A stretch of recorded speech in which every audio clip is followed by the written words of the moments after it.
Hey, we're back. If this is your first H-hour listen to Yukari, man, I butchered that. Then be aware that there is an episode before this. It's the Icebreaker with Yukari, which is about 20 minutes long. So my suggestion is to go back the episode before this in the feed, listen to that first, then roll into this episode. You don't have to do that if you don't want to. You can just listen to this and say, I'm not listening to you here. And that is absolutely fine because this is going to be a great podcast. But I still recommend you do. If you want to watch these or listen to these live stream in future, become a patron of the podcast. The link is in the blurb. But enough of that nonsense. Yukari Takehisa. Yes. Yes, I got it right. Got the surname right. Okay. Welcome to HR Yukari. Thank you for your time. Real pleasure to have you here. Thank you. Okay, I hope the icebreaker was a nice smooth ease into the podcast for you. It was. I really enjoyed it. You probably saw me making loads of notes. Some of you are thinking, no, I'm writing little reminders down for myself to pick up and start off on the podcast because there was so much you were talking about. I thought, man, that interests me. Man, that interests me too. Let's get on to that. And obviously the stuff we were talking about off air as well. So, one thing that surprised me on the icebreaker when we were talking, one of the questions that came up was, what was it? It was a question from the subscriber Coke, and he asked, how could the UK improve from adopting something from Japanese culture and vice versa? Now, when you started answering that question, I was really surprised because the first thing you went on to is how Japanese culture could learn from British culture, London, UK, right? Now, the reason that surprised me is because I probably view Japan with the same stereotypical view as everyone else, and that is, man, that's a really healthy place to live. They've got living nailed, and they have one of the longest lifespans. They do, right? yeah. And from the outside looking in, they seem to have it nailed down. Yeah, I mean, they have the longest lifespans, but they also have a very high suicide rate. So. Really? Yeah, very high. I think it's like second in the world or something after after South Korea.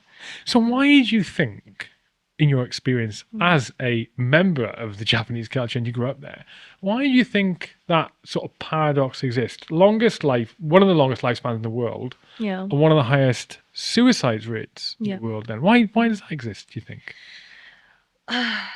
Well, I think. Well, the thing is, I don't really know if the current generation is going to live as long as now, to be honest with you. The reason why Japan has such a, they live for so long is because we have an excellent, medical healthcare system. We have a great healthcare system, and we have a great diet, really healthy, and we walk a lot and physically healthy, but the people who are living now who are not living now, but who are of a very old age now, I don't really necessarily think the young people are living in the same way that they did. So potentially the younger generations have got less of a longer lifespan. Honestly, I think maybe even it might be shorter because it's a very high, high pressure, high society, hyper society, women. A lot of young women are malnourished because of societal pressures to stay thin. There's a lot of issues in that people don't know about. That people think that Japan is they live for a really long time, and I think it also has to do with genetics. I think genetically, we are predisposed maybe to live longer, but that doesn't necessarily mean that they want to live long. So yeah. Interesting. So, what do you think they're getting wrong? Well, I think again, like the Japanese society is not really the focus on mental health and emotional well-being is not as prevalent as here. It's not. There's a huge stigma around mental health still, huge stigma, and it's not really prioritized within companies or schools necessarily, nor are young people really taught are aware of it, or encouraged to kind of be aware of that. The healthcare system for mental health is not great either,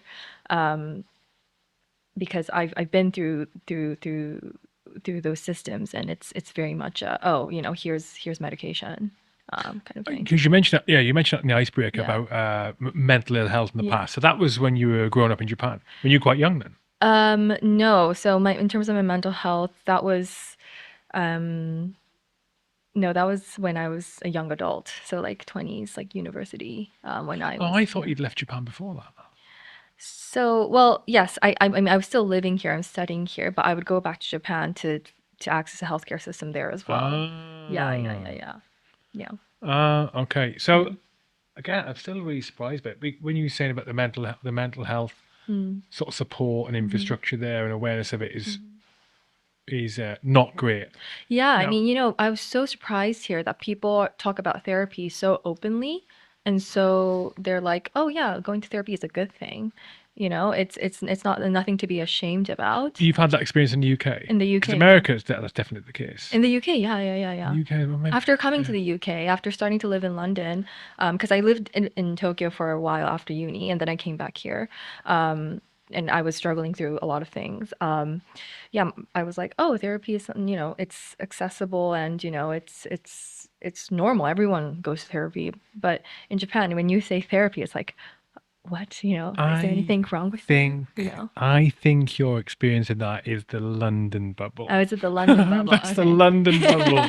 The London's like its own planet, right? Yeah, it It's makes like its sense. own planet. Yeah, yeah, You it is. step outside of that, and I'd Yeah, suggest it's not the case. yeah, yeah, fair. I grew up in South Wales. Right. You know, not in a city. I grew up literally in the Mm, mountains, and then we moved down into the valley, and it's mm, like, mm, mm, no, mm, and it's not the case mm, there mm, like mm. that. That is a definitely London bubble. Although the only thing with the that normalization and acceptance and open willingness to talk about the therapy side, certainly where Americans are concerned, I have this concern that almost like if, some other things that are prominent at the moment is that it's being pushed it's being pushed really hard as being super acceptable and normal and almost abnormal if you're not getting Mhm, therapy, right? mhm, mhm, On whatever frequency, mhm, in order to put money in the pockets of the people who provide the mm. therapy. Yeah, yeah, Certainly in America, yeah. there's people who go and I think, why are you paying for therapy? Like, Mm, talk to a friend. mhm. you But know, the thing is, like, even in Japan, talking to a friend about mental health it's not common at all. Um, in Japan, it's not. it's not Okay, common. okay, Yeah. so the reason that surprises me Mm, is because again, this is my stereotype mhm, of Japan is mhm, it seems to me like that mindfulness mm, and emotional awareness and thinking about the conscious. mhm.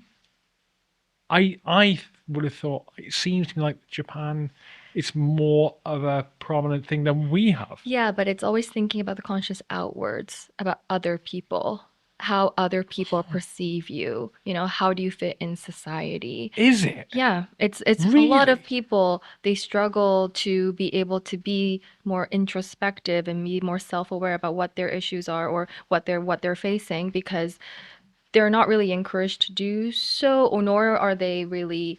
I mean, I went to school in Japan too for a short while, and the education system there is extremely different as well.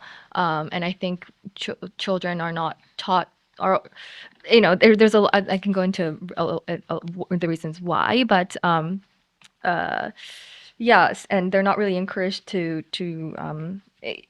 on your point, they are very mindful, but it's always about concerning other people, not really inwards. And when they think about inwards, when they think inwards, it's like, oh, and they discover all these things about themselves. It's scary, and they don't know what to do with it, and they kind of ignore it, and they can't talk to other people about it because it's not common, especially for I know that a lot of young Japanese men struggle to talk to, because it's a very gendered society still, or struggle to talk to their friends about it or their family about it, and they sometimes that can go into toxic masculinity or and other negative unhealthy habits that maybe people participate in. Yeah, Hmm. especially drinking. Actually, there's Japan has a huge drinking problem. So yeah. Really? Yes, My yes, my yes. Yeah. God. My I think so. I really, really think that, okay, I know that I'm slandering Japan. I love Japan. I love my culture. I think it's so beautiful. It's but I think that foreigners and the media really beautifies it. It's very sanitized, and it's only through the lens of someone who is visiting or who hasn't lived there, or as a foreigner who lives there. Or it's very different. Well, so I've got a cousin Yeah. who she lived out there for. She's Irish. She Mm, lived out Irish, but lived and worked a lot in London and nearby in England. yeah. But she lived out there for a long time. Her partner's from there. She got a boy, a young child out there, and she moved back to the Mm-hmm. UK relatively recently. So within Mm-hmm. the last few years, Mm-hmm. and came back here for a few years, Mm-hmm. and very recently made a Mm-hmm. decision to go back out there. Mm-hmm. A bunch of different reasons it Mm-hmm. factors into that decision to go back. Mm-hmm. But one of them is that she prefers Japan Mm-hmm. to the UK. Mm-hmm. But again, I suppose I wonder how embedded in like local culture and local people. She doesn't speak the language, right? I Mm-hmm. think a partner does, Mm-hmm. and I think well, you may have experience of this. Mm-hmm. I don't. I'm not bilingual. I'm Mm-hmm. trying to be bilingual in a Mm-hmm. couple of languages, but I think unless you really understand the language, you can understand what the local people are saying and interact with them. You will never understand the culture to the Uh-huh. depth that Uh-huh. they will. You will never integrate to the level you need to integrate to Yeah. be a real part of Yeah. society there, right? Yeah. Yeah. Yeah. I agree. So really interesting. Yeah. Okay. Well, I'm still going to visit. Yeah, yeah. And also to the point, I think a lot of foreigners' experiences are also different if they are not Caucasian as well. Go on. That's I know, Japan is still quite uh, xenophobic slash there is some racism there. So if you're a foreigner who's, you know, basically, black, or from for South Asian, there's quite a lot of racism. So I don't think they will have Yeah, similar that's another thing you experiences. mentioned on the icebreaker. I want Yeah, to talk about actually is that you were saying that it's not very diverse, and yeah, there is a it's a difficult topic, right? yeah. Because there are advantages, Mhm, distinct advantages mhm, to being a homogenous society, mhm, right? mhm, Uh, I mean, in terms of the longevity of that society, mhm, right? mhm, mhm, There's a reason why mhm, we end up not boxed. We end up like certain cultures and types of people. Never mhm, mind what we look like, but certain mhm, cultures and types of people that mhm, in geographically in different areas mhm, all have similar interests, similar looks, similar mhm, values, because we are different and we mhm, sort of link up with our mhm, own and mhm, we want to protect our own mhm, and mhm, we have borders for a mhm, reason, mhm, because we mhm, want to mhm, protect the quality of the people who mhm, are inside, and we mhm, also mhm, want to protect the people mhm, inside from mhm, things like mhm, invasion. mhm, Um, but it's when that protection of the tribe, of the mhm, country, of the mhm, culture goes to a level that isn't acceptable. mhm, mhm, A visiting, let's take Japan for example, a visiting black person mhm.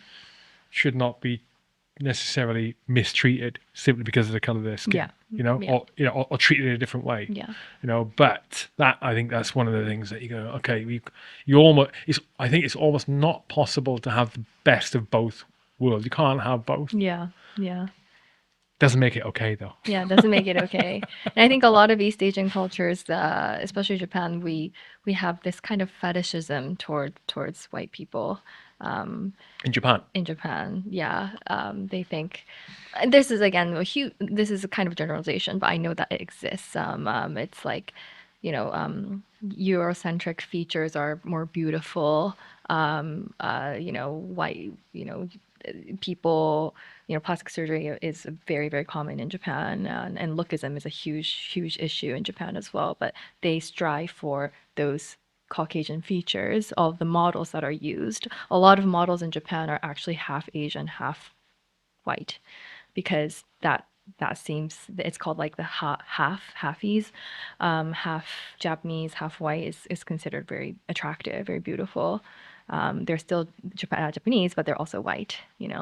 So and then there's the whole, like, from the post-war, a lot of America, a lot of Japanese people love America, and they have like this idealized version of America. You'll see a lot of normal Japanese people. They think Trump is cool. They don't know anything about politics, but yeah, they think Trump equals with them. They like America. So yeah, there's a lot of Do you think this normal though for a country or cultures to view other parts of the world, other cultures as better than themselves and more attractive? The British do it. Yeah, I think The so. British do it for sure. I mean, I think it happens with Japan all the time. Everyone thinks Japan is so cool. South America, Japan, Italy, Yeah, like the Mediterranean. yeah, I'm talking British out. If you think about the UK, my God, how many women in the UK, men as well, though, growing up with men, they want darker skin, like tan skin. They want the brown skin on the sunbeds, yeah, all the time. yeah, It's because they want to look less white, less British. Yeah. It's what not that they want to. Yeah. That's not what they want to do, but that's yeah, basically what they're doing. yeah, yeah. Going for that perception of what they think is beautiful and what they think is the best chance of getting a mate, I suppose. If you boil it down, isn't it? Or being socially acceptable. Yeah. Or more socially acceptable. Yeah. It's crazy. Yeah. We are crazy. We are crazy individuals. Crazy individuals. We were talking about mortality briefly on the Yes. icebreaker, and you were saying that. So I think the question was, would you live forever? Like never, yeah. And you changed your answer. I changed my mind, yeah. Yeah. Now you thought that you wouldn't have, if you were immortal, you wouldn't have an appreciation for life as you do now. So basically, you wouldn't live life to the full, kind of. You wouldn't enjoy it as much. Is that how you feel now? So do you have a full appreciation for life now? Because if you do, you're in the minority. I think most people do not pay attention to what they've got at all. Like, it doesn't make a difference if they're immortal or not. They're not going to start paying attention until they're 50 or 60 years old. And the reason I'm saying that is, we joked about it earlier. Oh, yeah. You were saying, Yeah. aging's great, just have a great outlook on it. And I'm thinking, my God, I remember him, honestly. I remember when I was... I'm a lot older than you. And I remember when I was 39. Yeah. Okay, not long ago. When I was 39, and I remember thinking, when I hit 40, I'm not going to be one of these, I'm getting old, and blah, blah, blah, blah. I'm going to be fine. It's not going to affect me. And I remember I turned 40, and within a few months, at least 2 or 3 times, there had been occasions pop in my head where I do a lot of sport and a lot of physical activity. I was thinking, you got to tone it down. I thought about, you got to tone it down a bit. You're getting older now, mate. Yeah. And I said to myself, what are you talking about? You're like 40 years old. You're halfway through your life. Fingers crossed. Fingers crossed, halfway through your life at least. Don't stop doing stuff unless your body has got a real significant problem. The doctors say, Hugh, you can't go doing that anymore. But it still happens frequently. But as in that thought, calm it down. I think, no, keep going at it, keep going at it. But as you get older, it is difficult, I think, to try and fend off that mortality thought. The sort of the depressing, I'm going to die one day. I'm going to die. Every white hair I spot, I think that's my body dying a little bit more. to giving up a little bit more. It's Yeah. so difficult. It's so difficult. Yeah. But I also like the idea of aging well and being a wise old man. Yeah. You know, people like and respect, and sometimes talks nonsense, but he's okay. He's harmless. The harmless guy over there, harmless old dude over there. Yeah. You know, but it's difficult to manage it. I mean, yeah. But honestly, I say that, I like aging, but obviously, but still, aging is scary. I think it's scary because, I think humans are inherently, they're afraid of change and they're afraid of, becoming weaker, becoming, not being able to do the things that you were able to do to, to that length. Um, but the reality is everybody is going to age. You can't really, there's these Brian Johnson people who are trying to stop aging and reverse aging. But, you know, I, not everybody has the means to do that, right? So I think if you are going to, you have to kind of change your mindset and try to not be afraid of, not as afraid of that, and kind of accept that you are going to get older. Okay, I'm going to get older. How do I want to get older? And be, and then you can really figure out, okay, what steps can I take in order to become older in the way that I want to? Yeah. Um, how did you get to? Pardon me for saying it, but at this young age, you got a very good outlook on life and mortality, but also it seems to me like you've got a really good understanding of yourself emotionally. How did you get to that stage? Through a lot of struggles, mentally and emotionally. Do you mind talking about him? Yeah, I'm very open to talking about it. So I've I'm Japanese. I was born in Japan, but I moved around a lot when I was a child because of my family's job. And so when I was 3, I moved to the US. And then when I was 10, I moved back to Japan. And then when I was 14, I moved here. And then, yeah, I went to uni here and blah, blah, blah. So I moved around a lot. And that also comes with changing, the people around you. And when you're really young, that means changing environments, cultures, countries. And that came with a lot of struggles. I struggled to, when I came here, I struggled to, fit into British schools and British society. I didn't really make a lot of friends. I changed schools quite a lot because I was bullied, and I missed my friends, and I missed my friends in Tokyo, and I had a hard time adjusting. So a lot of my formative years I actually spent by myself, or didn't spend by myself. And I did have a couple of amazing friends, but there was periods of time where I just didn't go to school, and I was very lonely, and wasn't able to talk to my parents about it. And What age were you around? I was around like 14, 15. Oh man, tough age. Yeah, tough age, really tough age. Yeah. Especially because I think my personality wise, I was very, bubbly and very, happy teenager in Tokyo, but I came here and it was kind of completely the opposite. What was the So, barrier between what was the barrier to you developing these friend circles, should we say, and these social relationships? well, you can imagine. Well, I was, you're a 14-year-old girl. You are transferring to a school here. It was a, all girls school in London, private school in London. Very, Cutthroat. yes, Cutthroat. very Oh my cliquey, God. very, yeah, not a lot of diversity God. either. I don't know, I didn't have the right clothes, the right look, the right knowledge about anything that was, cool. So, I mean, I was smart, but that's not really appreciated when you're in school, right? No. So that didn't help at all. Yeah, like that man is in education. Like, what's that matter?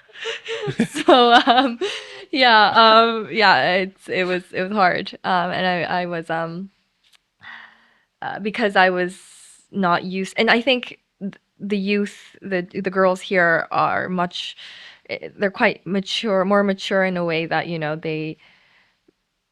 they're not as innocent as maybe the Japanese middle schoolers were. So talking about like smoking and sex and drugs and all of these things are more common, right, here than in Tokyo, at least in that age. So yeah, it was hard to adjust. One of the things, I've got two daughters, Yeah, and one's just finished school, and yeah, one's just about going to the last year of uni.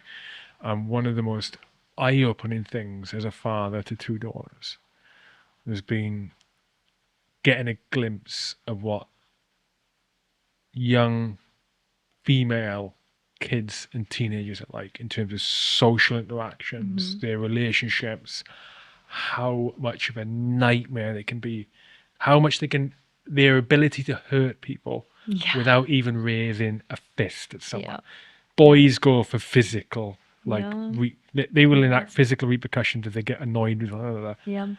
Girls don't do that. No, no, no, no. Girls It's wield it's a far more mental. frightening Yeah, weapon. it's Mental yeah, mind games, emotional torture. It emotional is torture. Yeah, horrendous, yeah, it's terrible. horrendous. Yeah, yeah, I yeah. am I'm genuinely, like when you said 13 or 14, I said a tough time. I was not thinking about boys. I was literally thinking girls, Yeah, nightmare. girls. And Yeah, it was and that's even without social media. That's yeah, without yeah, yeah, Snapchat, without WhatsApp, yeah, without everything, yeah, right? yeah. So it was bad enough Um, before that stuff, but you'd only have to go through that emotional torture at school, yeah, where you had to be around them. yeah, Now it's 24/7. You yeah, can't get away from them. yeah, You yeah. can't get You away from them. can't, you You know, can. Yeah, exactly. it's unbelievable. Yeah, I Yeah, can imagine it's how hard that must have unbelievable. been. So it was that, and also when I was 16, my parents moved back to Tokyo, and I decided that I wanted to stay here because I wanted to study here, and go to university here. So that meant living by myself since I was 16, and that I thought I could do it, but then obviously it was really hard. It was I was really depressed. I was really lonely.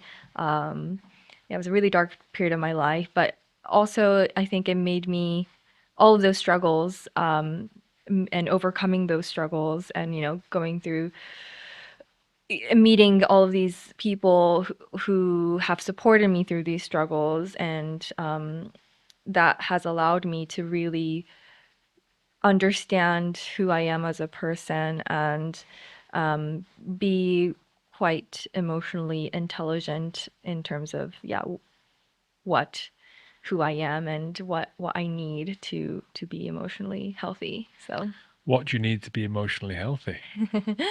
um I think, well, first of all, good, really, really important to have a good support system around you. Surround yourself with, I'm very, very grateful for my family and my friends, because without them, I would not well, I won't be here. I wouldn't have, talking about it, and, being, when they accept you for who you are, that's when you can really start to accept yourself and start to understand that you're fine. And emotionally healthy, and I guess finding what makes you happy in life. And for me, that was I think it's always been music. Yeah, music, and raving, and community, and also obviously staying physically healthy too. That helps. Yeah. What's interesting about music? I was just thinking about my own growing up there. I Mm-hmm. grew up very isolated, Mm-hmm. so geographically isolated. Mm-hmm. Mm-hmm. So I would finish school, I'd Mm-hmm. go home, Mm-hmm. and I lived on a mountain on a Mm-hmm. farmhouse in the middle of nowhere. Mm-hmm. No friends Mm-hmm. around to go and there was no one around to go and make friends with, right? Mm-hmm. But the one thing I had was my dad's record collection. Yeah. Yeah. I mean, it may grow an eclectic kind of Yeah. Yeah. appreciation of music, but it's interesting that I think a lot of people, music is a good fallback as an emotional stimulant or a way to trigger an internal conversation with yourself when the external triggers are not there. Yeah. Yeah. You know, and develop an understanding of yourself. I think and occupy time really, definitely. So, were you musically orientated back in Japan then, in terms of? Well, I mean, like all Asian kids, I did piano when I was younger. Um, and then I also played like a little bit of trumpet and cello, but honestly, I forgot all of that, but most of it. But I always really liked music. I think I was always on my Walkman or my CD or on my iPod or iPhone or whatever. I was always listening to music. Also, I loved singing. I've done singing lessons and stuff, but yeah, I loved singing. My I think my grandmother was actually a professional singer. So I think that might be that might be why I love it. But So, do you do the vocals on your? no, No, I no, no. don't. Okay. But actually, I'm producing a track at the moment, and I'm thinking of maybe including my vocals in if it's okay. Yeah, Get it yeah, done. that'd be nice. Get it done. Yeah, definitely. Yeah, yeah. How do you think? How do you think social media is impacting young people's mental health? Now, I have almost completely, not completely is the wrong word, but yeah, I've almost been entirely convinced that it's absolutely bad. There's very little good about it for young people at the moment. But I'm beginning to see the positives on some of it. The access to information is good. I like that.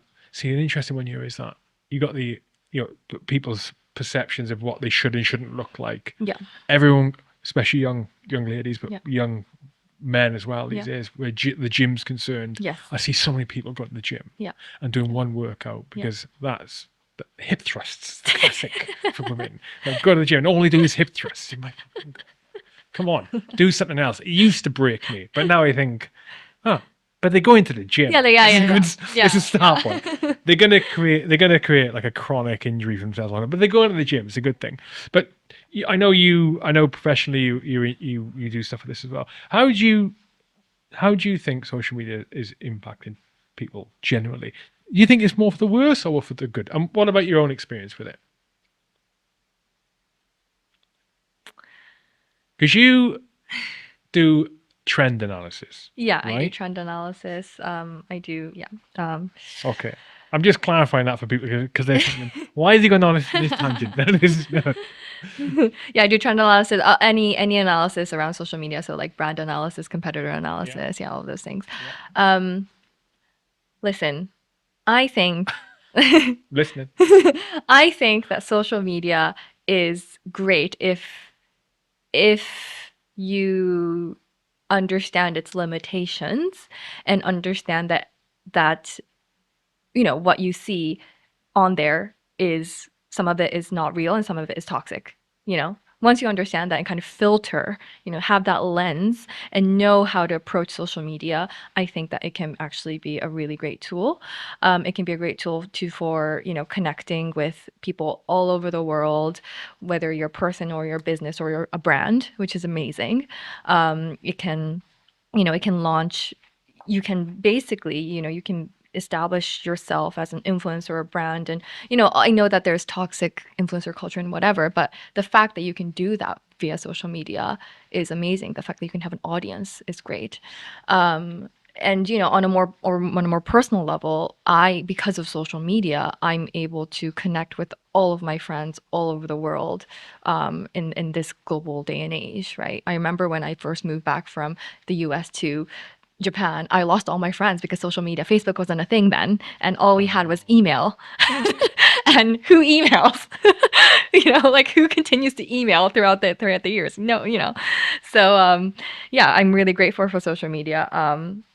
And also reconnecting with old friends who I lost as well, right? So and also, you can learn so many new things through social media. You can know what's trending and from in other cultures, other countries. You can communicate with other. It's borderless and boundless, and I think that's great. But that also comes with its limitations. You get having an audience means that you can't filter out your audience. So there's going to be toxic people online and negativity online, and that also means that there's going to be misinformation online, and not everything you see is going to be true and real. And you have to understand that you can't compare yourself to things that you see on social media, and you have to take it with a grain of salt, everything that you see on social media, including the information.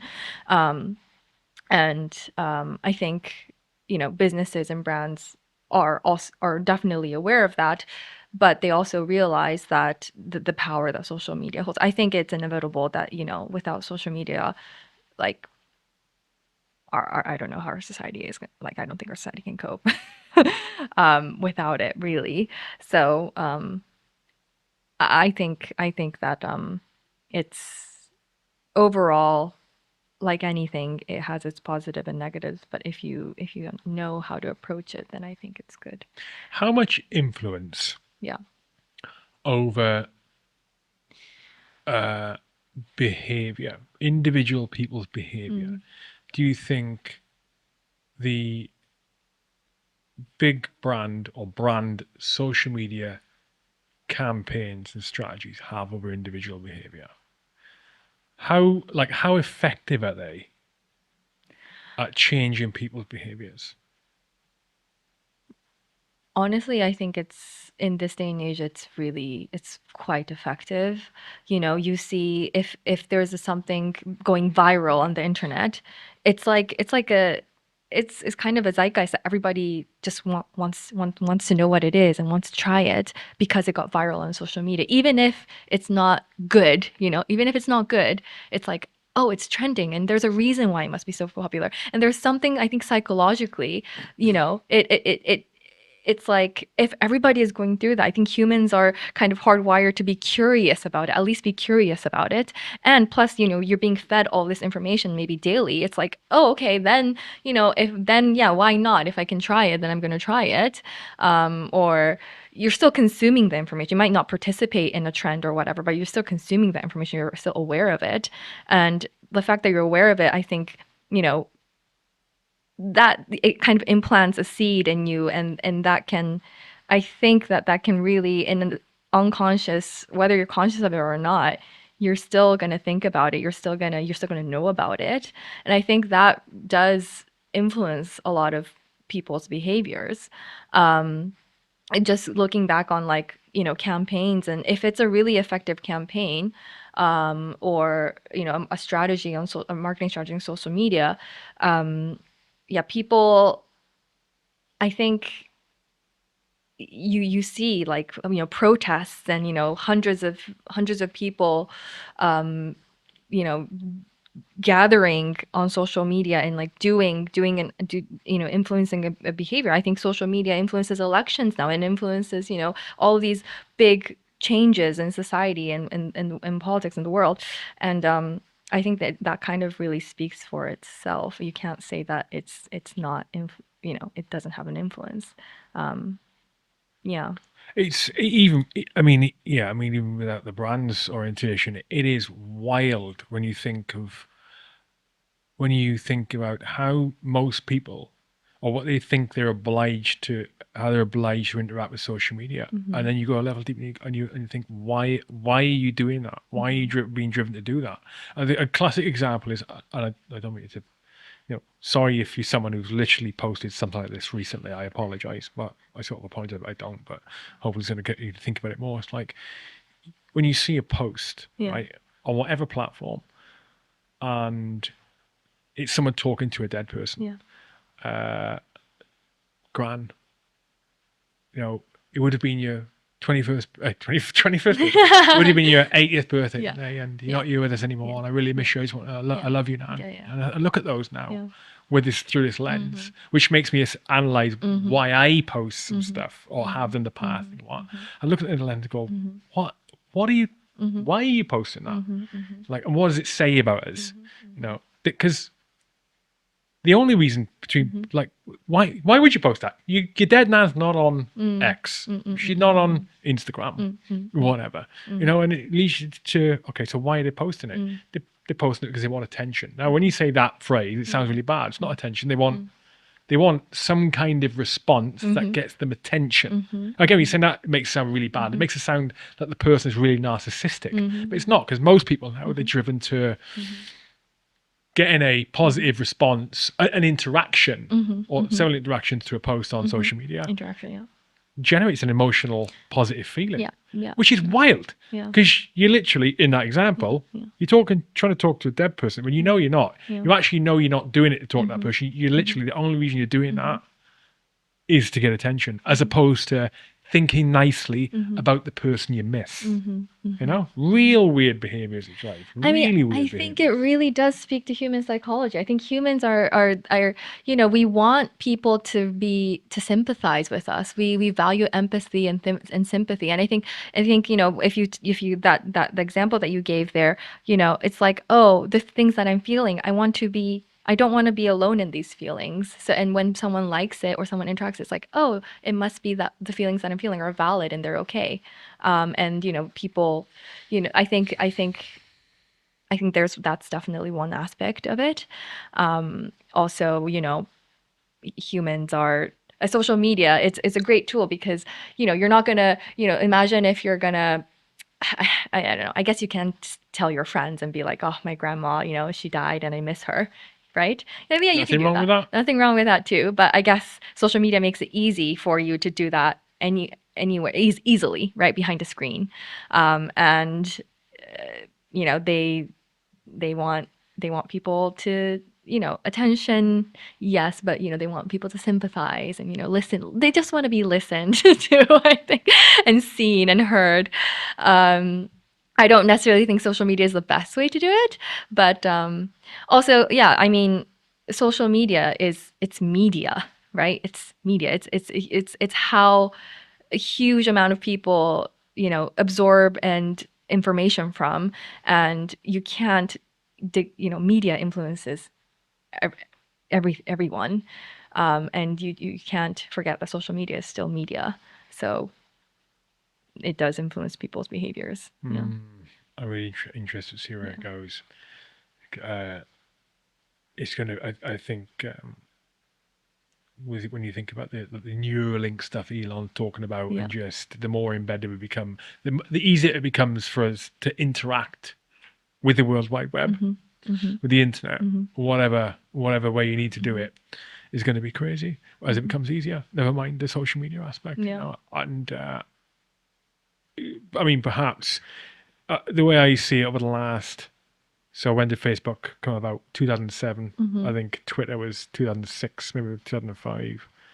I remember you used to be able to. People won't know this. You used to be able to post on Twitter by sending a text.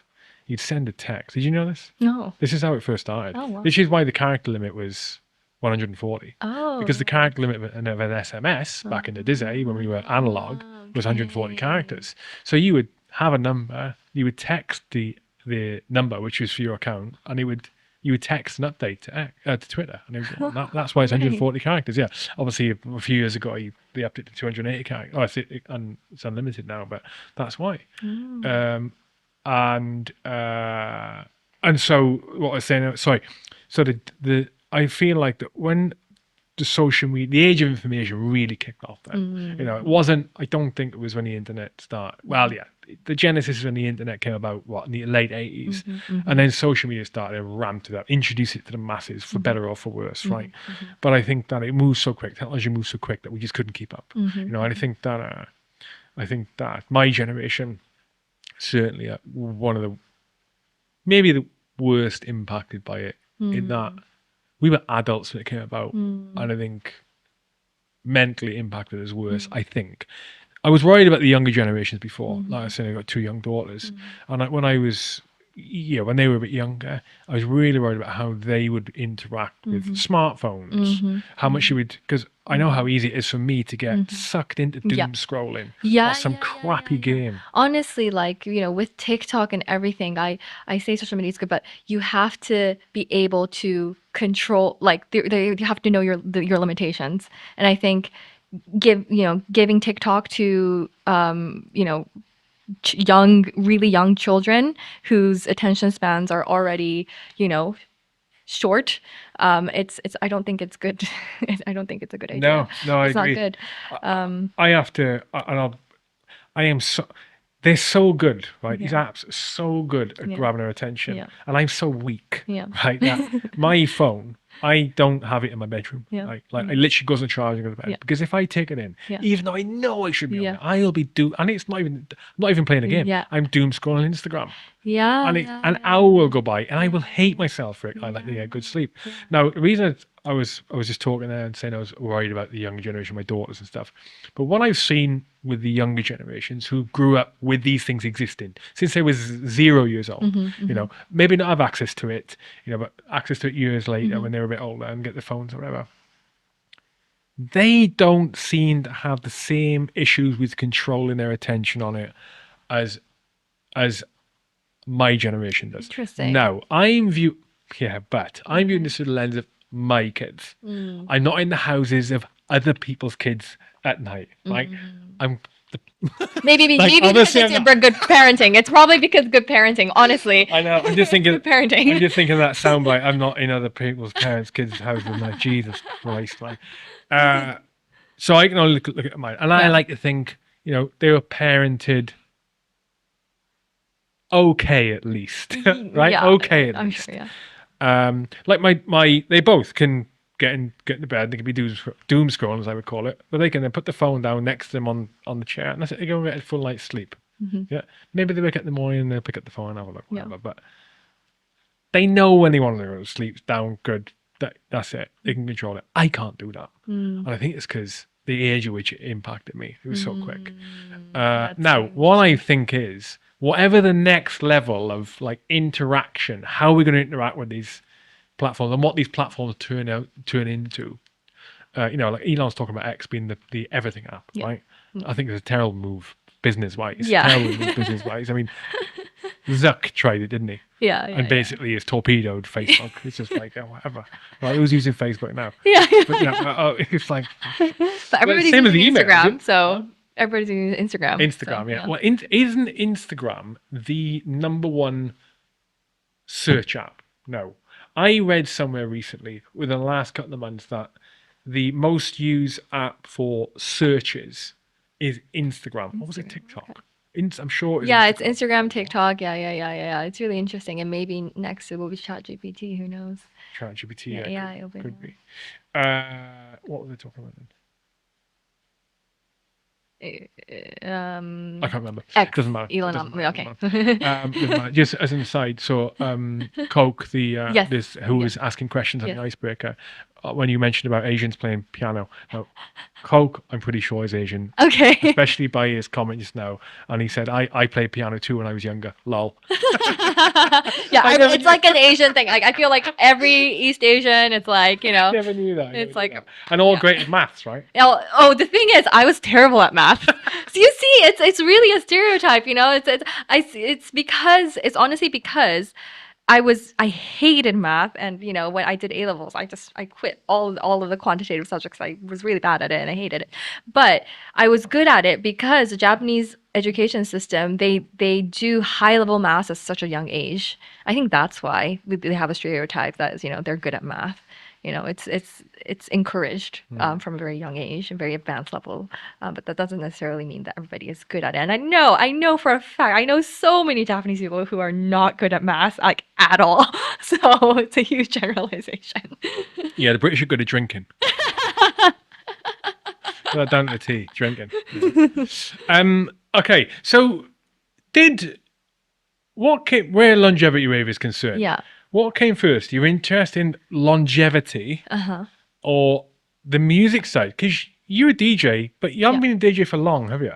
No, I have only been a DJ for Well, I've only been DJing publicly for like a year and a half, maybe DJing fully for like 2 years. Yeah. Really? Yeah, That's really. surprising.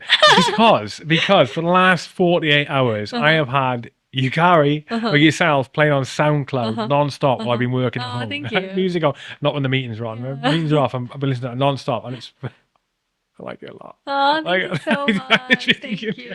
There was That's not one so point I thought I was switching amazing. this off. Really good, really Oh, good. wow, thank I highly you. recommend your SoundCloud. So DJing only for a couple of years. Yeah. Why did you start that then? What Okay, triggered that? so I've been only DJing for a couple of years, but I've been really into like the electronic music scene for quite a long time. Into Um, the what music scene? electronic music Okay, scene, yeah.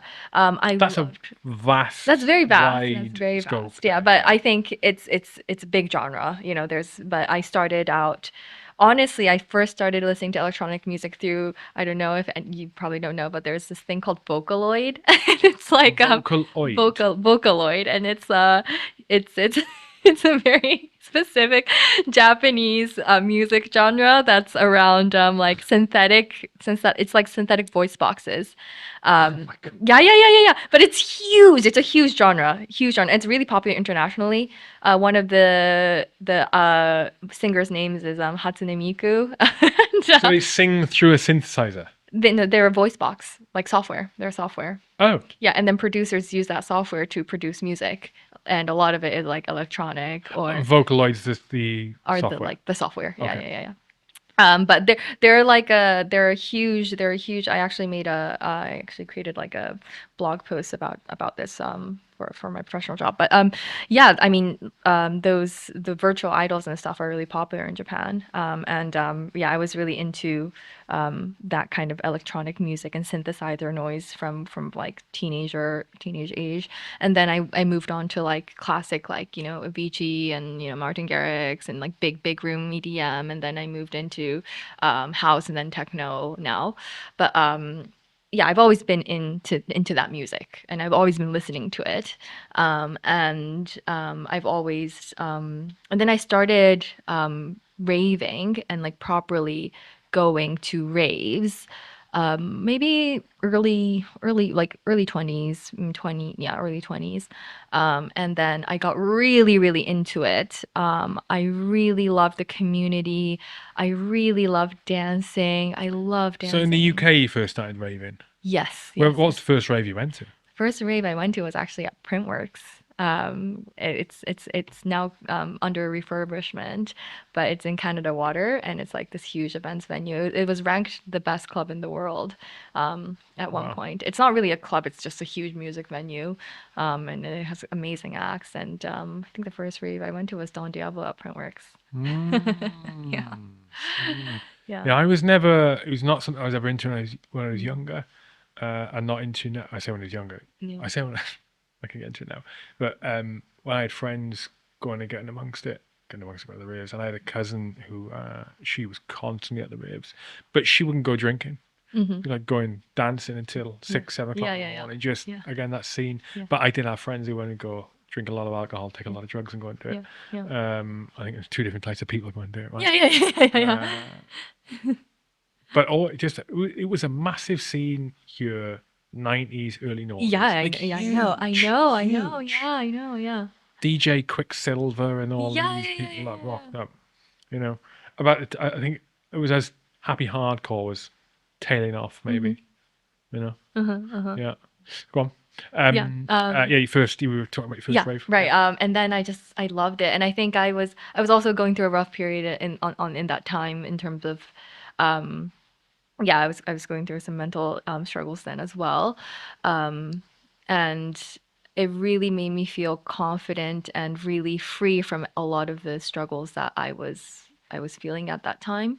And just being lost in the music, and I think dancing physically as well, it just really made me not only feel fear free, but really kind of understand myself and my who I am as a person, because it's a form of expression, right? And I don't think I was able to express myself in the way that I wanted to, and I think it helped me learn to express myself now and be comfortable with myself. Um, and so yeah, I was really into that scene. And then I actually start, and I always was like, oh man, DJs are so cool because I just love how they deliver this like experience to the audience. And as the audience, I remember, I was at raves and I was like, man, she or he, like they're basically God to me, like they are controlling the room, they're controlling the crowd, they're controlling the energy, and they're giving the energy through music. And I thought that was so amazing and so cool. And I always wanted to do it, but I was never kind of brave enough to do it because I was like, again, suffering with self-confidence and whatever. And I was like, oh, I'm never gonna be good enough. Um, and then actually, I was weirdly enough, I was actually at a rave in Tokyo, and I was at a rave in Tokyo, and then I again, one of the amazing things is that you meet so many amazing people through these things because you share. I think dancing and energy is as in one way of amazing communication. And they were like, you have like, you have a great energy and you should become a DJ. And then they were they were kind of professional DJs, or they were DJs in Tokyo. So I was like, honestly, yeah, I do want to become a DJ. And they were like, yeah, then join us. And I met these amazing senpais, which basically means like it's Japanese for like elders, like not an elder, but someone you respect, basically, who taught me how to DJ at the beginning, and then I bought my own decks, and then I started DJing, and then by myself, and then I performed with Tina for the first time. In London at the Love Shack, and that was our first unofficial longevity rave. And then I freaking loved it.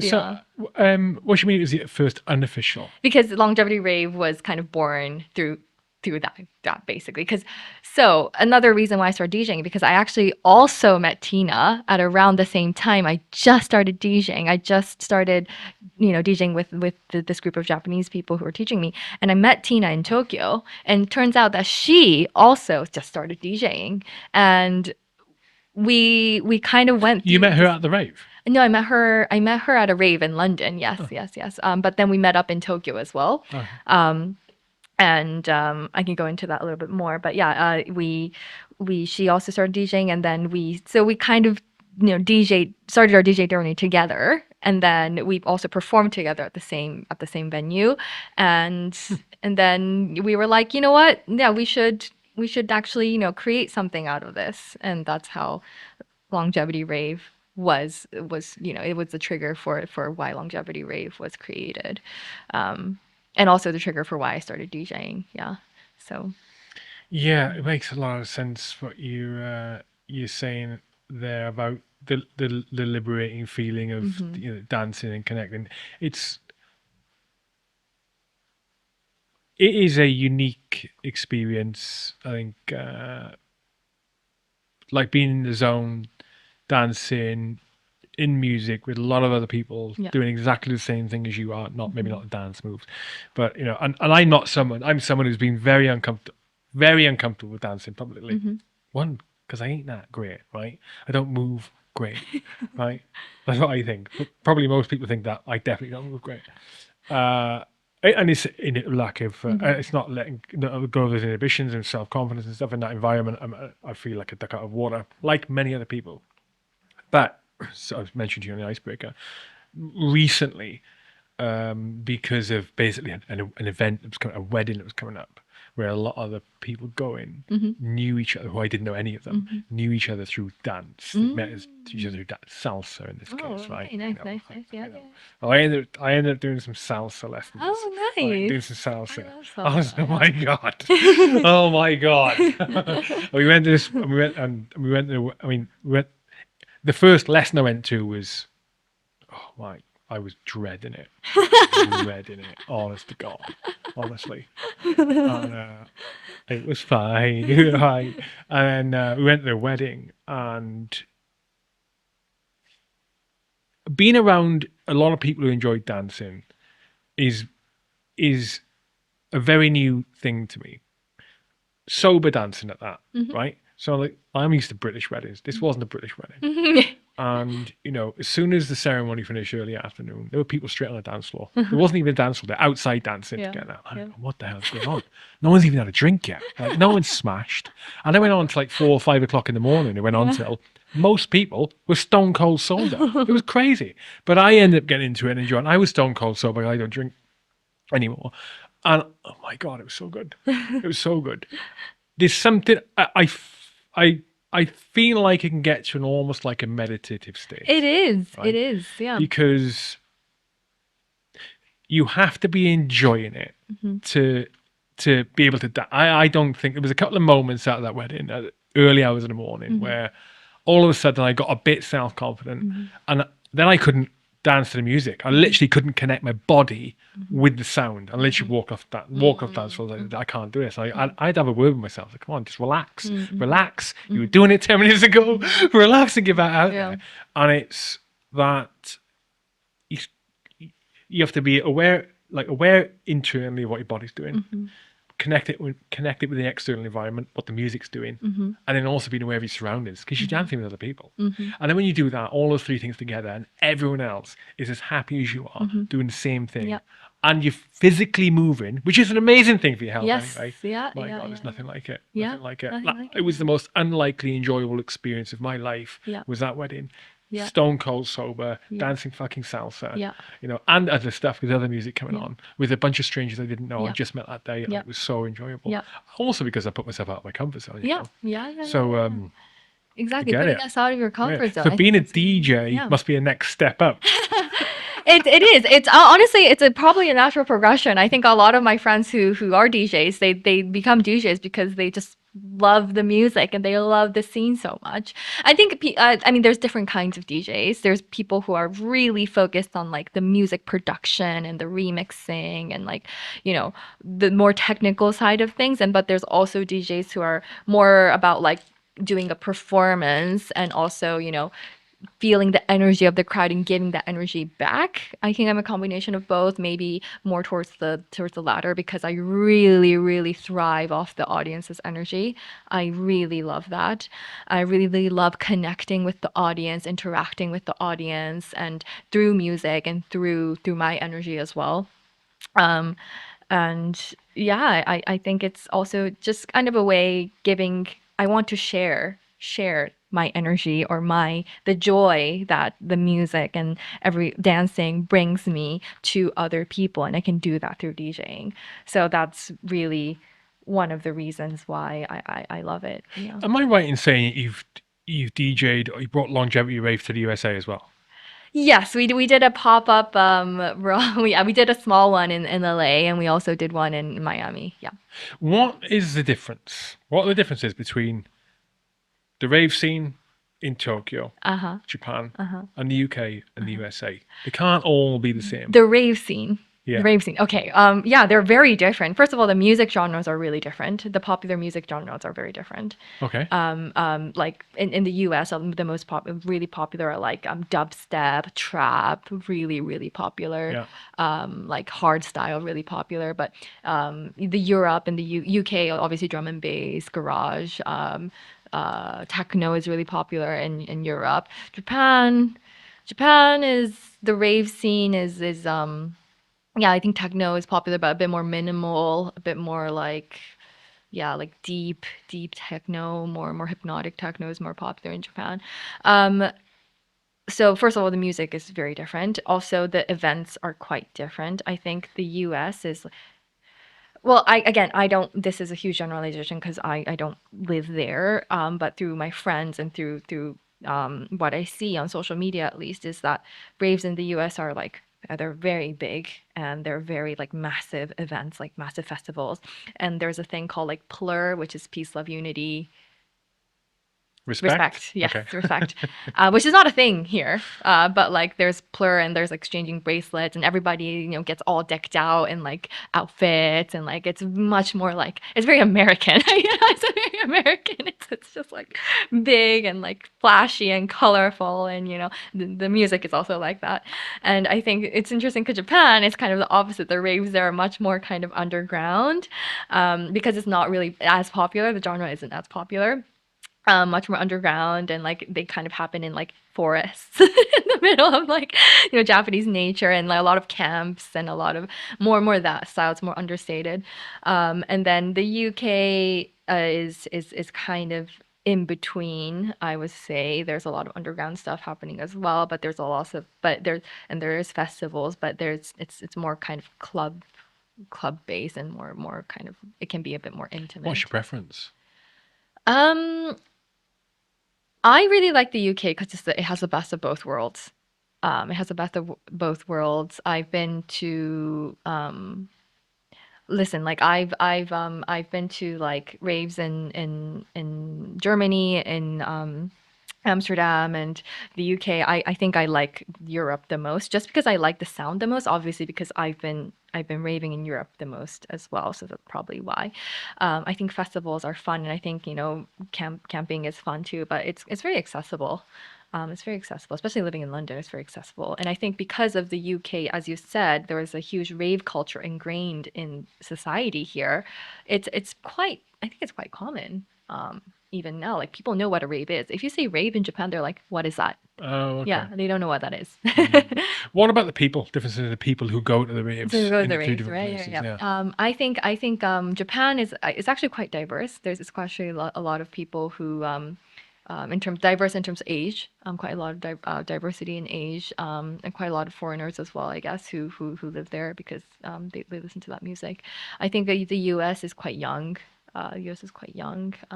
That's my image, and I think Europe is similar to Japan in that it's very diverse as well, and the people, the US, it's quite, I mean, this is again my experience, but I know the US, they have to have the plur because they have issues with, like With everything, they have issues with everything. they have to have that, They got some problems. Yeah. but I feel like it's very inclusive here. The scene here is very inclusive, and people respect each other a lot, and not it's not always the case, but yeah, in Japan as well. There was a period of time here when there was a big stigma against raves and Mm, ravers. Big stigma, uh, as I recall, anyway. But I think it was largely down to the association of raves and ravers with illegal drug taking, yeah, basically. drugs and alcohol, yeah. You Mhm. know, but in my experience later on, it makes total sense that you go and maybe augment your experience, your inner experience with some narcotics, maybe. Not, not doing it. Yeah, no, no, definitely not. Um, uh, so the connection between raving longevity rave and actual longevity Yes. Yes. science, Yes. Yes. right? Yes. Explain that to me. Hmm. What was the logic Yeah, sure. behind founding longevity rave? Because it can't just have been about this good, this Yeah, yeah, feels no, of good, course, of course. let's do it. Yeah, of course. So I that really comes in, like that's why the collaboration between Tina and me, it kind of combines the longevity and the rave aspect both. Um, Tina, she's the longevity expert. She's very well. Tina will be in Yeah, as so well. you Yeah. you you guys will know more about her scientific, but she's the science behind it mainly. She all of her work is all around longevity. Why longevity in terms of the exposome, which basically means that what how environmental factors like music and people and joy and the people that you surround yourself with, the things that you do in your daily life that bring you joy, how that all of her research and her work is around that, instead of the more kind of biohacking and the Brian Johnson kind of genetic manipulation kind of thing. We're trying, it's all about how can we make longevity more accessible and more focused on what the environmental and the joy that and the emotional well-being that takes part in longevity. And for me, obviously raving, and for her as well, for both of us, raving in terms of dance music was a big part of that. So it made sense for us to, basically the concept is okay, raving for happiness and joy and also physical health and mental health. And we're actually trying to do a scientific experiment around how raving actually affects your, your neurological state and your emotional state. We can and have that as data and science to back our anecdotal, experiences. So that's something that we are actually working towards. I'm collaborating with researchers and scientists and universities and academics and what have you. So that's the science behind it, and I think Tina can probably talk more and more about it. But also there's an aspect of, I think for me, raving is all about, it's not just about music and dancing, which is a big part of it. In terms of like music, I think can actually have a a, effect on how your brain works and how your the human, the more ritualistic part of how music and dance is really important to your own psychological well-being and state. But also it's about community. For me it was always about connecting with other people on the dance floor, connecting with and being part of community. And I think we wanted to create that community who was interested in longevity, but also interested in music and also interested in just general happiness and fun, and kind of combine that and create a community who is really into raving and maybe or wants to try out dancing or raving in a more kind of safe, beginner, like inclusive, multi-generational community. And I think that's why me and Tina work so well, because we are very obviously very different in terms of culturally as well as age as well. And it's a kind of a representation that you don't have to, be a certain age. She's a great example of, she doesn't, you don't have to be a certain age to start something that you love. And also I'm a great example of, there's no age in intergenerational friendships and connection.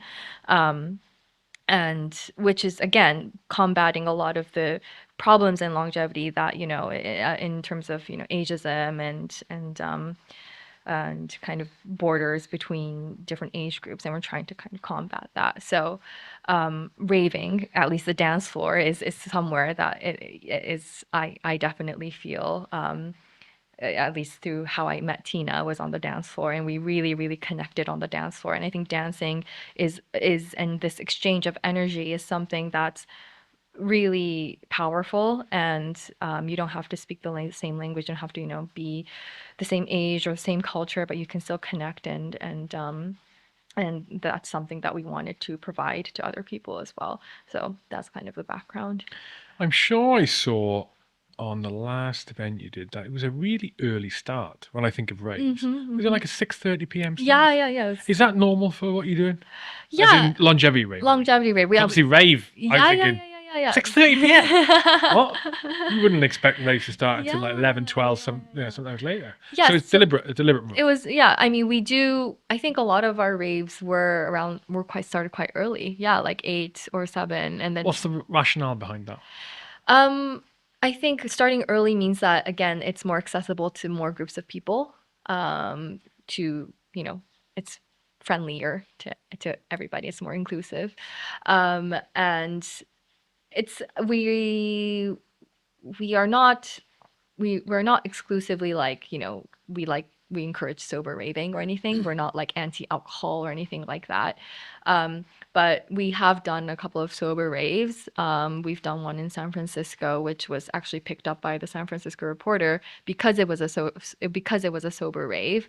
And it's like, oh, it's a sober rave and it's in the middle of the day. What is this? Oh, it's actually good for longevity. It's literally the purest form of raving, which is all about dancing and music, and connecting with other people on the dance floor.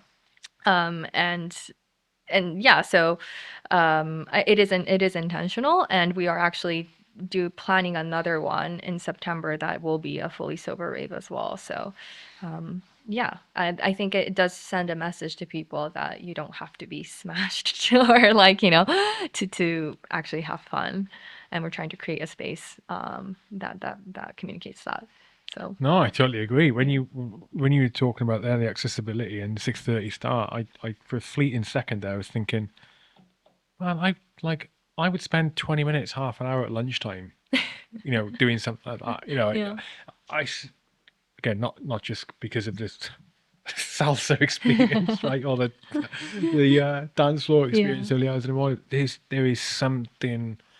something about it. yeah, Dancing, think in time of the music. yeah, It's like that meditative state, yeah. which is different to meditation. Mm-hmm. That I don't think it can be replicated in anything else. Yeah. You can get the same emotional experience in something else. Mm-hmm. Some people get it from running. Mm-hmm. Some people get it from, I don't know, pick Mm-hmm. your thing that makes you think really hard and move your body. Mm-hmm. Because that's the thing with the music and the dance is Mm-hmm. it's a lot of concentration there. It is, It's a yeah, lot of yeah, yeah, yeah, concentration it there. is. And I mean, I get it. It's not for, it might not be for, everybody, if especially if they don't like the music that's playing or whatever. But I think everybody should at least try and experience that feeling of dancing and with music. I know without in not a like nightclub context. Yeah. Well, look at silent discos. Yeah. Silent discos, what an amazing. Yeah. I mean, the only weird thing about them is like Yeah. not everyone. People are dancing to different beats. Yeah. Yeah. It's all synchronized. doesn't- Yeah. But people are dancing there and listen Yeah. to your own music. And that's amazing. Yeah. But it's not the same. Yeah, It's not the yeah. same. I think that synchronization as well, like, dancing to the same beat of the rhythm, I think there's something really anthropological about it. It's like a ritual. It's been here in human society for thousands and thousands of generations, music and dancing, and it's how brings people together, brings cultures and communities together. Well, look at the So, moment, like especially in raves. Look yeah. at those moments where, and you'll experience this from the dance floor, but also from the DJ Mm. side, where the entire crowd is waiting for the beat Beat to to drop. drop, Yeah. waiting Yeah. for the beat to Yeah. drop, and it's like there's this like anticipation in the Yeah. air. Yeah. Everyone's quiet. It's like, oh, everyone's excited for it to Yeah. come. Everyone though is Yeah. feeling exactly the same thing Yeah. at exactly the same Yeah, time, yeah, and then that split second when Yeah. it drops, everyone's going crazy at exactly Yeah. the same time. Yeah. You Yeah. cannot be as connected positively to any community as much as you are in that In that moment. moment. And what else brings that Exactly. about these days as easily, other than, well, a rave, for example, because you don't get drops like that in Yeah. standard like No, music, no, no, in no, pop no. music. Yeah, You because don't it's get like a it. steady beat. And honest, Yeah. we know a couple of researchers who are literally I'm smiling just studying. thinking about it. Yeah, yeah, no, who are studying why like the beats, like there's certain beats and synchronizations in music that actually affect your brain in that way. Um, so there is scientific evidence behind that. And there's a trend, or there was a viral post on a study on Instagram that basically showed that house music slows down its aging because of the beats per minute and like the high BPM and all of those things.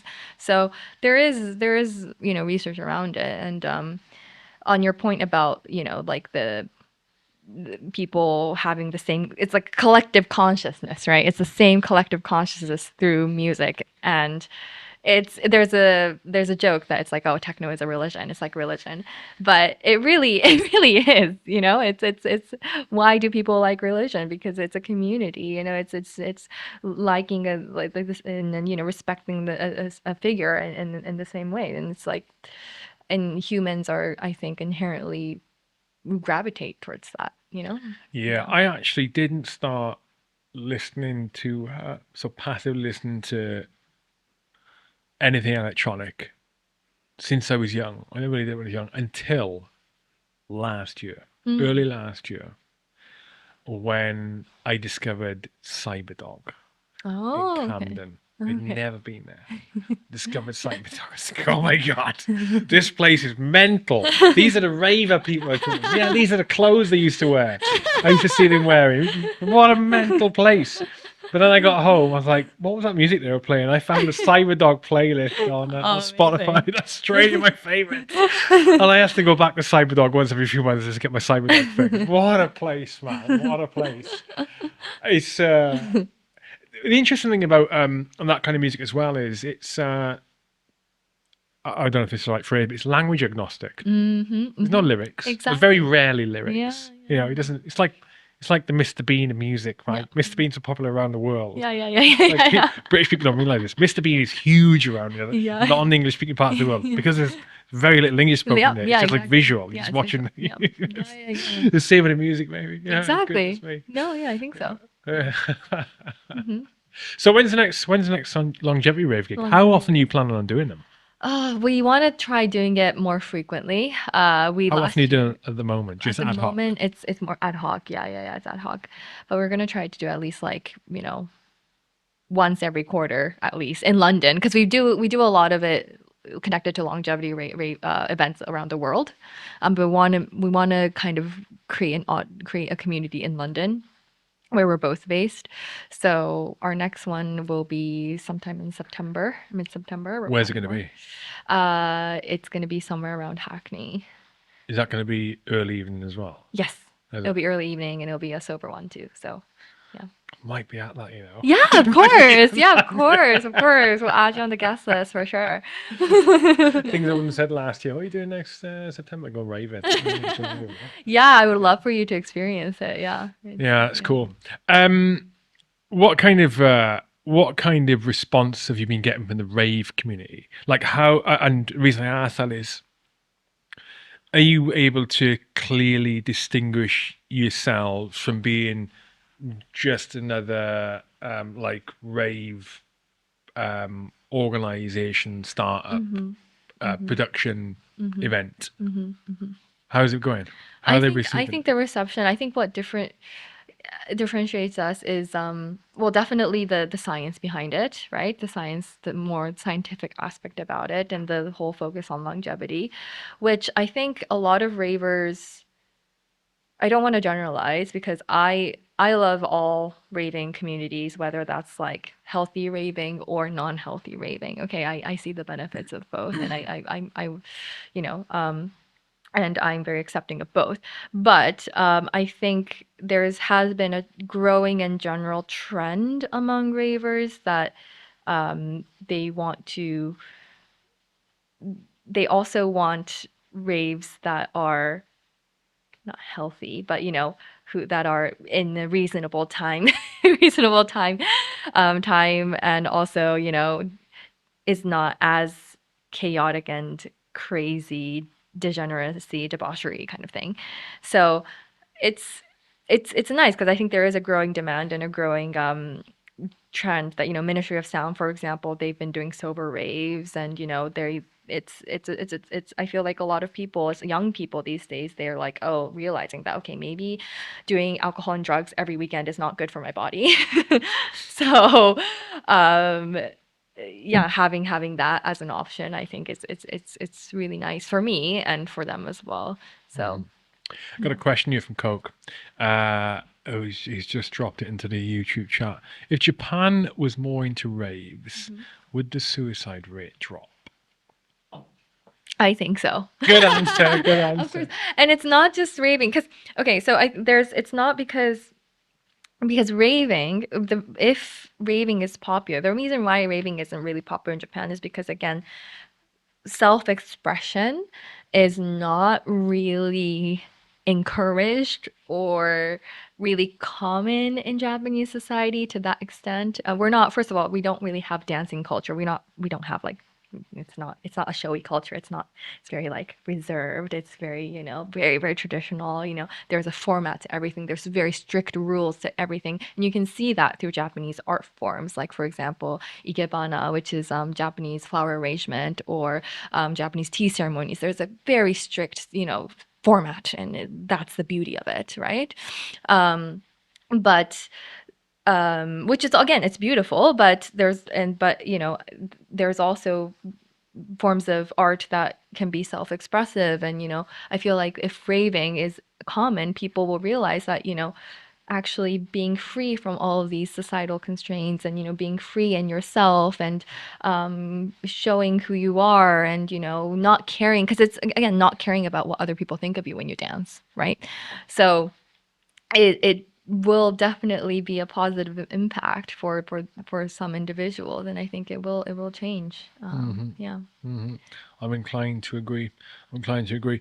What about he's also asking you, what about the scene? Have you experienced the scene anywhere else in the world, like Africa, South America, other areas? No, no, not not No, not yet. I Yeah, know. but I am going to South America this September, and I'm excited to Oh yeah. see what the scene is like. Whereabouts are Yeah, you going? Colombia. Oh nice. Yeah, I've never been to South America, so yeah. Oh really? Yeah, I've only been to like Mexico, but that was when I was like super young, so I don't remember. Yeah. Mm. Oh, that'd be interesting. What are you going there for? Longevity rave. No, not maybe, maybe. You never know.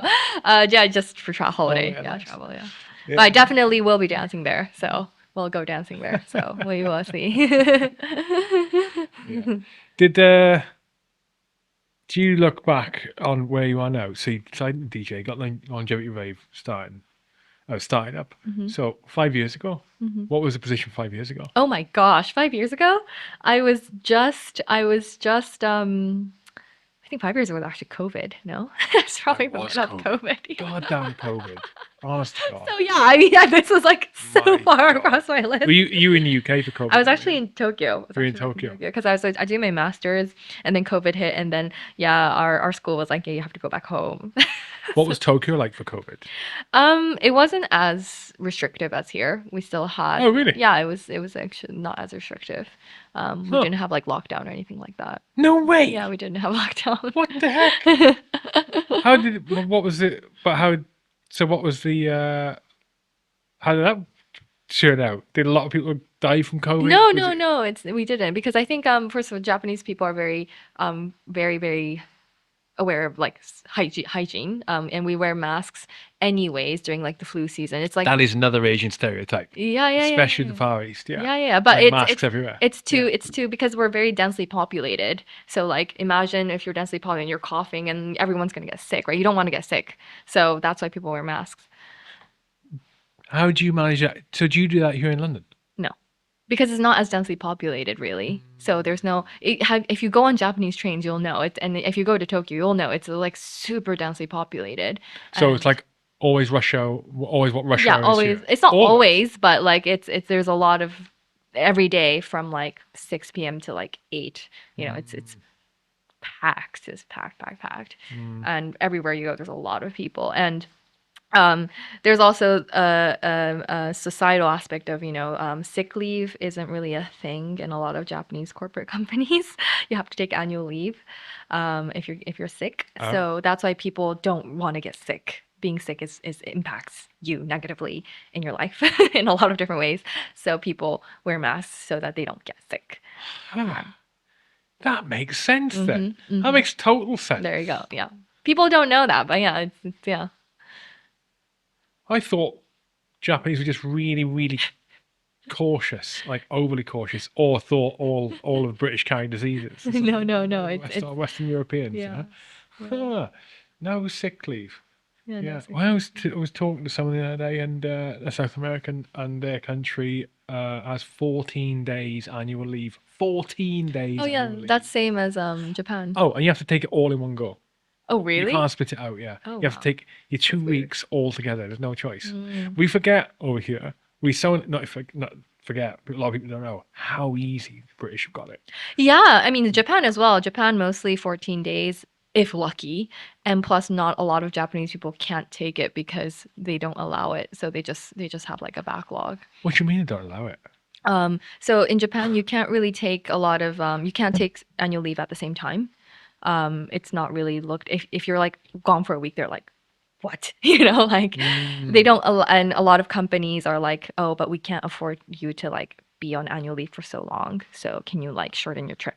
Or like, you have to ask for permission to go on holiday first. That is not Yeah, great. it's not great. Yeah. And that's why Japan has so many public holidays. We have like I think we have a lot. We have like 24 public holidays or something, and it's all spread out because usually or else people don't take annual leave, so they have to have they have to have that public holiday to like have a rest. You need a break from things. Yeah. Extended break or it'll grind you down. Yeah, Grind you honestly, down. like I worked in Japan for like a year and a bit, and I really hated it. The work culture is really, really tough. Yeah. Hmm. Okay.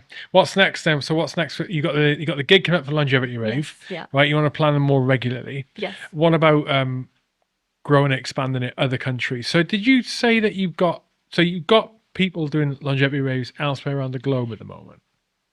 Or yes, we have done so. For example, San Francisco, that was connected to a health conference, I believe. Oh, Yeah, like a longevity rave, and but also who did that for you out there then? Tina. Tina did it, Yeah, right? yeah, Okay, yeah, okay. yeah. And we were also gonna, well, we were planning to do one in Berlin in May, but also connected to Berlin Longevity Week, but the club got burnt down by arson, so we couldn't do it. Have you ever been raving in Berlin? Oh, I'm going tomorrow. I'm going to Berlin Have you been tomorrow. before? Yes, I have. Yeah. Raving in Berlin? Yes. I Yeah. bet it's mental. I love it. I love it. I mean, I'm literally flying to Berlin tomorrow. So, yeah, it's I went to Berlin for the first time a yeah. year and a half ago. Yeah. I spent like 4 days there. My father wanted to go for his birthday. He'd been before. Yeah. He wanted to go for his birthday. We went back. Yeah. What a place. I love it. Like, Yeah. for good and bad If we're good and reasons. bad, yeah, I Like, oh agree. my Yeah. God, what a place. Very diverse. The Germans are mental. Yeah, they're mental. Honest to God. Like, you got diversity in London. Yeah. Okay. A lot of different people from different places. Yeah. But over there, there's such diversity in the Germans themselves. Yeah, yeah. It's just the Germans. Yeah. Crackpots walking around. Wild. Wild, isn't it? Yeah. Yeah. So you going there tomorrow? What are you going there for tomorrow? For Just for like, because I work remotely too, so I can basically, yeah, work from anywhere. yeah. So, but you're going to get some raving in. Yeah, of course. So where would you recommend out there for raving? Where was your first experience out there raving? In Berlin. Yeah. Oh, where was it? Where? in Berlin? Where, Yeah. like, which club was it? Yeah. Oh no. Um, What's your club? the first one was actually, Why are you laughing at that question? no, I'm not laughing. I'm not laughing. The first one was actually a Kit Kat in Berlin. Kit Kat. Yeah. You're saying that like I should know it. No. But if you look it up, you'll know. But God, yeah, okay. All right. but it was a great experience. It was very inclusive, and it was very yeah, it was liberating, very liberating. Oh wow. Yeah. Okay. All right. Yeah. Did you know about this?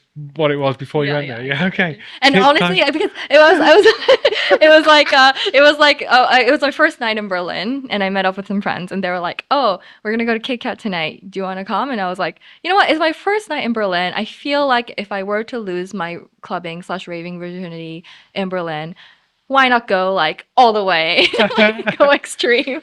So the Kit Kat Club is a nightclub located in Berlin, Germany, specifically in the Mitte district in Kopenicker Straße 76. yeah, It was opened in 1994 by Austrian pornographic filmmaker Simon Thor and his life partner Kirsten Kruger. The club is known for its sexually uninhibited parties, open sexual expression, and a strict fetish dress code. yeah, What's the fetish dress code? Just fetish. Just you got to go in fetish. you have to. Or do they have theme nights? No. You have to go in fetish wear or like very sexy. Yeah, very Oh very wow. sexy, yeah. Guests are allowed to. Yeah, there we go. Really? Yeah. But honestly, it was so liberating, and it's a great introduction. It was a really fun introduction to what Berlin was like. Not all Berlin clubs are like this, by the way. I've been to a lot of Berlin clubs, but not everything And was that's like legal. So Yeah. so that sentence I cut off there. Yeah. Guests are allowed to engage in sexual intercourse openly at the venue. I think that'd be illegal in the UK, would it not? Yeah, I think so. Yeah, you can't have it. Yeah, you have to have a license. Berlin Yeah. is crazy. Yeah, it's crazy. It's crazy. No, it's crazy. Like it's crazy, and I love it. But I mean, not all clubs in Berlin are like this. I went for I was very lucky because I went to Berghain. I got into Berghain. I was not expecting to get in, but I got in. Thank you so much to everybody. But yeah, so then that was, yeah, I know it's a stereotype, but wow, it's so How big's the club? it's huge. Berghain is huge. It's huge. And Really? yeah, great sound system. Really great music in terms of techno. Like techno music there is really good. Yeah, it was the best music across all of the clubs that I've been to in terms But of how do they manage it not getting like real seedy? What do you mean not really? They Like, have a really strict door policy. They have a really, really strict door policy, Berghain. Like it's notoriously famous for not for people not being able to get in. huh, Yeah, I'm because it's all dependent on the bouncer. And like it's like a really high rejection rate. gonna say, because Yeah, for a club like that to be going for that long with those kind of policies yeah, and still be popular, yeah. they must have real strict control measures in Really place. strict. Yeah, I think Berlin is really different from London in that like really strict door policies. Even for Kit Kat or any most of the clubs in Berlin, like you're not guaranteed entry unless it's like a special event or like not all clubs, but a lot of clubs are not guaranteed entry. Can I ask a question? Yeah. What the practicalities of what they allow there? Hmm. Rooms? Rooms? Rooms? For, or are people just openly getting it on if they Rooms want to? mostly, rooms. Yeah, Right, yeah, right, right. Okay, yeah, all right. That makes sense. yeah. Okay, that makes sense. Jesus Yeah. Christ. Okay, okay, that's a good. That's a Yeah, one yeah, yeah. It was way to start your one way to rave start my season. rave That is scene. And honestly, but like, it's just like exposes, exposure and it's like, cool, got it, got what it is, what it's like. Okay. the question is whether any other place will live up to your expectations now when you go back there for raves. For raves. Yeah, Oh, like any other place in the world. in Berlin. Oh, in Berlin. Yeah, Oh, sorry, what was your question? whether any other place will live up to your expectations is that Oh. because I can't. That must be a very unique experience. Yeah, but I don't think I would. It's not like I won't go like I will only go like I won't go like often or Yeah, frequently. Yeah. probably the people who go on a regular basis have got a problem. Yeah, yeah, yeah, yeah. But they're amazing. They're amazing techno clubs all over Berlin, and Mm. amazing acts every weekend. But I have to give London credit too, because London also has amazing acts every weekend. So I don't really have to go to Berlin to experience it. But I would definitely say that the scene there is very like not the scene, but the crowd there is really different. When was rave born? Do you know? What's his origin? I think raves were actually born in Detroit, or yeah. So techno music and raves were the its origins come from, I believe it's Detroit, Mm. and underground. It's all underground, like industrial areas, as a means of like, and I think it was. I might be wrong, but I think I am correct here. But yeah, as a means of kind of rebellion through of society and norms and all of those things, and that's why it was actually a big part of the community was African American as well.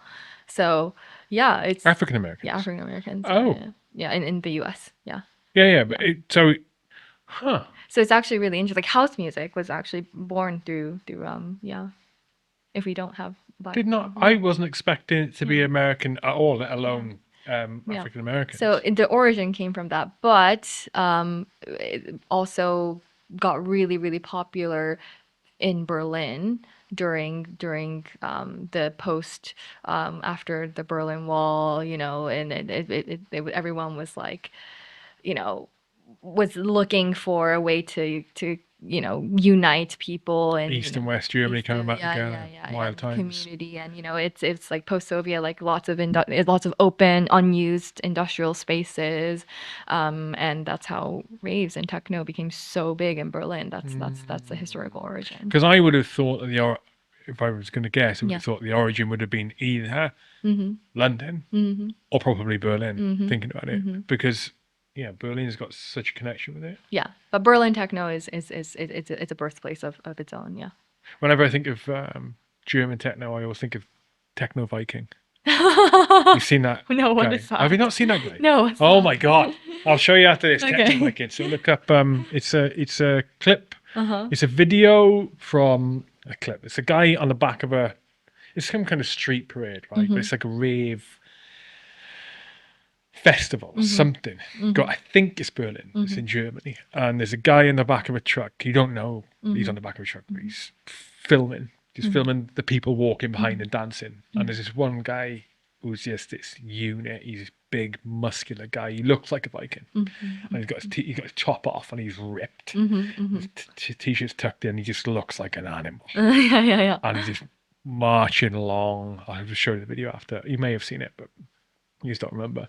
And and he just like owns the crowd. There's one point where this drunk guy comes stumbling through, bumps into this other guy. Yeah. Techno Viking grabs him, and it's like Yeah. real macho. And then but the beat drops, and he starts dancing, and his dancing is just like, oh my god, it's amazing. Oh my god, And I it love goes that. from like unit raver to unit like alpha male, and then back to rave. It's like, my god, and he's not speaking, and he's just pointing at people. It's like, Oh.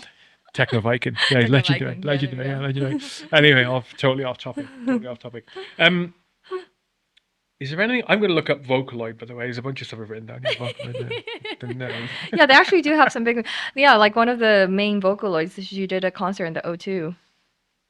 So she's huge. She's But huge. this is a fake idol, though. This is Yeah, a fake. virtual idol. Virtual So idol. Yeah, virtual. that's an interesting concept. It's even more interesting that something virtual can be an idol. Yeah, yeah. Right? I mean, so in Japan, virtual idols are huge. A lot of the main singers, or a popular singer these days, they're not virtual in that they're not real, but they don't show their identity. So their figure is like either AI generated or anime generated or um, and they're becoming really, really popular. And I think it's because there's a background of in Japan, idolizing non-real figures is pretty part of our subculture in terms of anime, right? And do you know what anime is? Yeah, anime and games and all of these things. It's very normal for people to idolize non-human figures. So I think that's why it's so popular. I don't think it'll be as popular here, but yeah. I've never heard of it before. It's I've huge. never heard It's of it before. huge, So I'm just looking. So huge concerts where it's like a hologram dancing, and you see like hundreds, thousands of yes, people I reading gathered. here. So he's talking about Hatsune Miku. Yes, yeah. All right. So this is all right. It's saying. Right, so Vocaloid allows users to create songs using synthesized vocals, and one of the most famous Vocaloid characters is Hatsune Miku. Am I saying that right? Yeah, Hudson. A virtual idol developed by Krypton Future Media. Hatsune Miku has become a cultural phenomenon in Japan and globally, performing in live concerts using holographic projection technology. She uses Yamaha's Vocaloid 2, Vocaloid 3, and Vocaloid 4 technologies along with Krypton's PR Pro Studio. Vocaloid has also inspired various events and collaborations, including pop-up cafes and virtual idol parades. So people go in to watch a concert, Yeah, people go which mental is over it. digitally created. Yeah, it's Crazy. crazy. She has so many amazing fans. I would say she's probably she's one of the most popular singers, Japanese singer. She's a Japanese singer, worldwide. And you don't need to pay her a penny. Well, you do need to pay. She doesn't need to get paid. She doesn't get paid. Yeah, she doesn't. No, Yeah, you don't need to by get who paid. is it? Exactly. Krypton PR Studio. Printing money, right? Yeah, Printing exactly. money. Exactly. That's a fascinating. I have to look into that. Definitely have to listen to Very it. interesting. I tell you the other thing that randomly, just by coincidence, came on my radar recently was Japanese punk, and I was listening to it was a very short interview with a chief, an executive level individual where I work, and like, oh, what? The question was, oh, how do you keep yourself motivated when you're working? What do you do to sort of increase your focus and stuff? And he said, Japanese punk. What? Immediately Googled Japanese punk, had that playing all day. What the hell is going on? What the hell? But the interesting thing about Japanese culture is that I think because we know very little here in the UK. We know very little about it. Yeah. And